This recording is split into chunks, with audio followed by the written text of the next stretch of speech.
What's going on? It's your boy Sermon at Sermon's Domain on Twitter.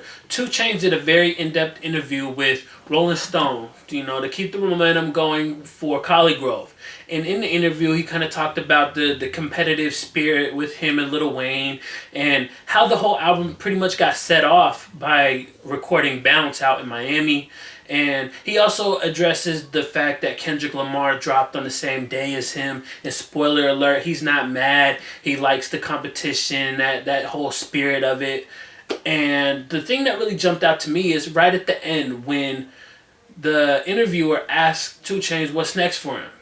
And he talks about how he's going to deliver another album this year. And I think we could have inferred that just because 2 Chainz works hard. Maybe not an album, but we knew that we wouldn't see the last of 2 Chainz in 2016. Whether he comes out with a mixtape, an EP, whatever. The quote was, "I'm dropping another album this year. More in-depth, more feeling, more storytelling. Just some of the emotion on this album. It's going to be more personal. It's time for that.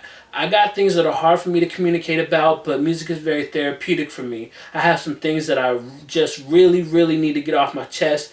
And by me not actually having a counselor, the booth is that for me. It's time for me to unlock my heart. It's time for me to release all these emotions I've been through from the days of 13, 14, 15 to now my 30s. It's just time for me to spread my wings and let them know this me. This is the reason why I am this way. That's what it is." I love that idea because for years we've gotten 2 Chainz and it's the turn up, it's the party, it's the lyrical side. And that's cool. He's made a career off of that. It works for him. But at the same time, when you put out so much music, you don't want to feel like you're getting stale.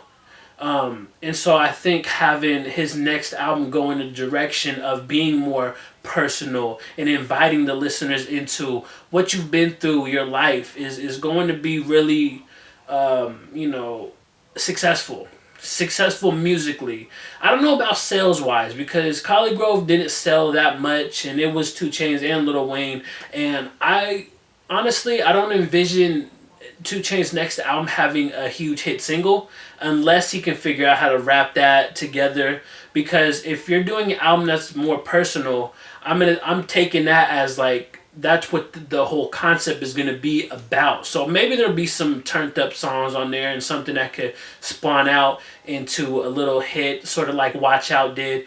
But for the most part, I'm excited to hear what 2 Chainz has gone through in his life.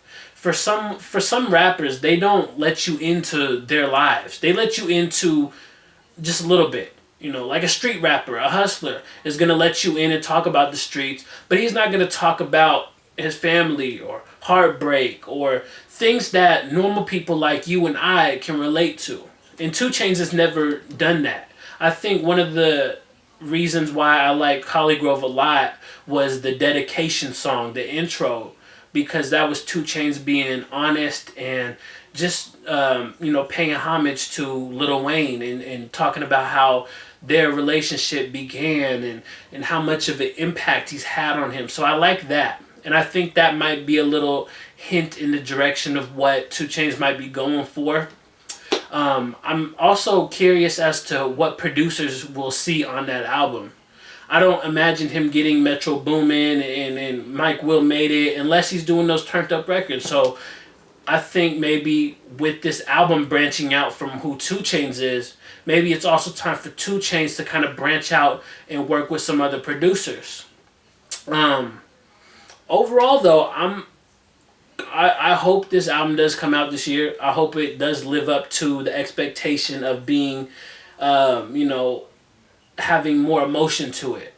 That's what I want to see next out of 2 Chainz. And since he put it out there, since he said it, I want to know what he's been going through. So I would love to know your thoughts on 2 Chainz' upcoming album idea. Just being more emotional, more storytelling, more personal, etc. Let me know what you think in the comment section below. And then like the video, subscribe to the channel if you're not already, share the video. Follow me on Twitter at Sermon's Domain. And as always, thank you for your time. I appreciate you for watching. And until next time, peace.